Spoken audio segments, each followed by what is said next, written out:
అంబటిపై నమోదైన కేసులో హైకోర్టులో క్వాష్ పిటిషన్లు దాఖలయ్యాయి. వారం రోజుల్లో అంబటిపై 36 అక్రమ కేసులు బనాయించారు. ఈ 36 కేసులు క్వాష్ చేయాలంటూ హైకోర్టులో లంచ్ మోషన్ పిటిషన్లు దాఖలు చేశారు. మధ్యాహ్నం విచారించనుంది హైకోర్టు. ఇక అంబటిపై నమోదైన కేసుల్లో హైకోర్టులో క్వాష్ పిటిషన్లు దాఖలయ్యాయి. వారం రోజుల్లో అంబటిపై 36 అక్రమ కేసులు బనాయించారు. ఇదే అంశానికి సంబంధించి పూర్తి డీటెయిల్స్ అందించడానికి మా ప్రతినిధి అశోక్ లైవ్ లో జాయిన్ అవుతున్నారు. అశోక్, కవిత, గత నెల 30వ తేదీన లడ్డూ ప్రసాదంపై, తిరుమల లడ్డూ ప్రసాదంపై తెలుగుదేశం నాయకులు అసత్య ప్రచారం చేయడాన్ని నిరసిస్తూ తెలుగుదేశం నాయకులకు బుద్ధి ప్రసాదించాలంటే మాజీ మంత్రి అంబటి రాంబాబు గోరంట్ల వెంకటేశ్వర స్వామి ఆలయానికి వెళ్లి పూజలు నిర్వహించి వస్తూ ఉండగా ఆయన పైన తెలుగుదేశం గూండాలు దాడి చేశారు. ఈ నేపథ్యంలో కొన్ని వ్యాఖ్యలు చేశారు.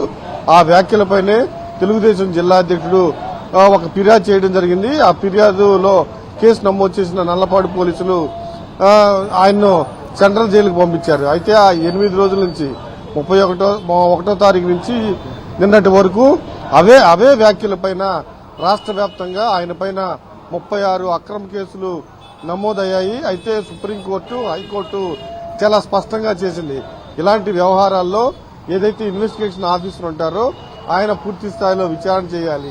విచారణ చేసి ఆధారాలు గుర్తించాలి. ఆధారాలు ఉన్నట్లయితే ఖచ్చితంగా డీఎస్పీ నోటీసుకు తీసుకెళ్లాలి. డీఎస్పీ కూడా ఖచ్చితంగా ఇందులో ఆధారాలు ఉన్నాయని భావిస్తే డీఎస్పీ అనుమతితో ఖచ్చితంగా కేసు నమోదు చేయాలంటూ సుప్రీంకోర్టు గైడ్ లైన్స్ ఉన్నాయి. హైకోర్టు కూడా ఇటీవలే ఒక సర్క్యులర్ కూడా జారీ చేసింది. కానీ హైకోర్టు, సుప్రీంకోర్టు నిబంధనలకు విరుద్ధంగా రాష్ట్ర వ్యాప్తంగా ఆయన పైన 36 కేసులు నమోదు చేశారు.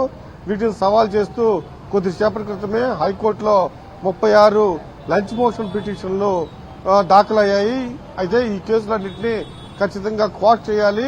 సుప్రీంకోర్టు, హైకోర్టు నిబంధనలకు విరుద్ధంగా ఉన్నాయంటూ లంచ్ మోషన్ ద్వారా హైకోర్టు 36 క్వాష్ పిటిషన్లు దాఖలు చేశారు. ఈ 36 క్వాష్ పిటిషన్ సంబంధించి మధ్యాహ్నం హైకోర్టు విచారించనుంది. Okay Ashok, thank you.